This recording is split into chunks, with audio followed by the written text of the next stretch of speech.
అనంతపురం జిల్లా పరిషత్ ఎదురుగా అంబేద్కర్ విగ్రహానికి పూలమాల వేసి నిరసన వ్యక్తం చేసిన మాల మహానాడు ఐక్యవేదిక అధ్యక్షుడు డాక్టర్ గంగాధరప్ప. హోమ్ మినిస్టర్ నిన్నటి జరిగిన ఘటనపై ఎక్స్‌గ్రేషియా ప్రకటించిన సందర్భంగా గతంలో ఇలాంటి సందర్భాలు పునరావృతం కాకుండా చర్యలు తీసుకోవాలని అన్నారు. రాష్ట్ర వ్యాప్తంగా మాలలు 46 లక్షల జనాభా ఉన్నప్పటికీ ఇలాంటి సంఘటనలు పునరావృతం కాకుండా పటిష్ట నిఘా వ్యవస్థను ఏర్పాటు చేయాలని కోరారు. ఇలాంటివి పునరావృతమైతే రాష్ట్ర వ్యాప్తంగా నిరసన తెలపడానికి సిద్ధంగా ఉన్నామని తెలిపారు. కార్యక్రమంలో పాల్గొన్న మాల మహానాడు జిల్లా అధ్యక్షుడు ఓపులేరప్ప, శ్రీనివాసులు, కులాయప్ప, శివలింగమూర్తి, తిమ్మరాజు, రాము, విజయ్, పవన్, శబాన్ తదితరులు పాల్గొన్నారు. SC, ST, BC, minority, even OC అయినా కూడా ఎవరిపైన కూడా హత్య ప్రయత్నం అనేది చలింపరాని విషయం అన్నమాట.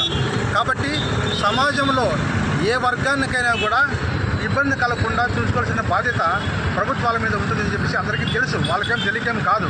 అయినా కూడా ప్రభుత్వాలు మారినప్పుడు ఆయన ప్రభుత్వం నుంచి ఈయన ప్రభుత్వంలో వచ్చినప్పుడు ఆయన అంటే పార్టీల పరంగా నేను మాట్లాడుతున్నాను.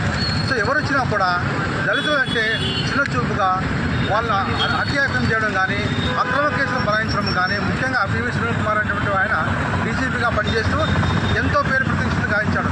కాకపోతే ఏ ప్రభుత్వం అయినా కూడా వాళ్ళు చేసేదంటూ ఏముండదు. ఈవెన్ ఐఏఎస్ ఆఫీసర్లు కానీ, ఐపీఎస్ ఆఫీసర్లు కానీ, స్టేట్ కలర్ ఆఫీసర్లు కానీ వాళ్ళందరికీ కూడా ఏంటంటే వాళ్ళకి కొన్ని నియమాలు ఉంటాయి. ముఖ్యంగా పోర్టుఫోలియో ప్రకారం అయితే ప్రధానమంత్రి రాష్ట్రపతి ప్రకారం దేవాదాయ శాఖ అసిస్టెంట్ కమిషనర్ శాంతి గారి పైన కూడా ఈ అనుచితమైన వ్యాఖ్యలు చేయడం అనేది ఏమాత్రం సరి కాదు. ఇలా పోతే మనం చెప్పుకుంటూ పోతే చాలా గత 10-15 రోజుల నుంచి కూడా ఈ కొత్త ప్రభుత్వం వచ్చిన తర్వాత మన రాష్ట్రంలో ప్రజలు మార్పును కోరుకున్నారు. సంతోషం బాగానే ఉంది, దానికి ఎవరు ఆక్షేపణ చేసే అవసరం కూడా లేదు.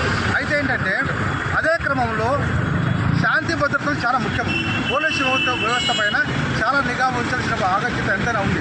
కాకపోతే కొంతలో గొప్ప ఈరోజు హోమ్ మినిస్టర్ గారు ఏదో కొంత ఎక్స్‌గ్రేషియా ప్రకటించారు. కొంతవరకు మంచిదే, కానీ అటువంటి ఎక్స్‌గ్రేషియాతో పనికి ఉపయోగం లేదు. మనిషి పోయిన తర్వాత ఎంత ఎక్స్‌గ్రేషియా ఉపయోగం ఏంటి?